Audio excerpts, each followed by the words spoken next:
हथ विच सिगरेट कन्न विच मुंदर खुली धोती लम्मा झग्गा।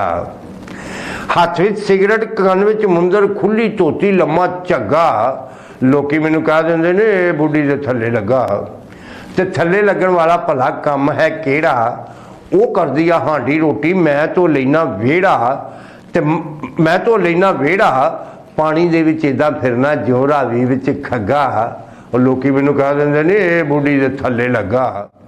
ते बुढ़ी भी ते आखिर रब सोने दा जी है। बुढ़ी भी ते आखिर रब सोने दा जी है।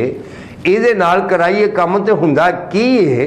वो मेकअप करके शॉपर फड़ के जाती जदों बाजार है। मैं हूँ नवा घर विच वेला, मैं नहीं जाता बाहर है। और भर के फीटर दे देना वा जे रुपए कोई मुन्नी बग्गा। लोकी मैनू कह देंदे ने बुढ़ी दे थल्ले लगा। तो शेर के घर विच करना पालिश जुत्ती वो हुंदी आ लागे सुत्ती, उन्होंने नहीं मैं कदी उठाउंदा, अपनी चाह मैं आप बनाउंदा। घर विच करना पालिश जुत्ती वो हुंदी आ लागे सुत्ती, उन्होंने नहीं मैं कदी उठाउंदा, अपनी चाह मैं आप बनाउंदा। आप ही पीवा एक प्याली उन्होंने देवा भर के मग्गा। लोकी मैनू कह देंदे ने बुढ़ी दे थल्ले लगा। तो शेर अज के आखिरी कि असीं ते घर विच राजी बाजी रहीदा, असीं ते घर विच राजी बाजी रहीदा, पर मापियां नूं नहीं बुढ़ी अगे बोलन दईदा। और जुल्फी एवें बंदा खद पड़वा लै घर विच बन के जग्गा। लोकी मैनू कह देंदे ने बुढ़ी दे थल्ले लगा।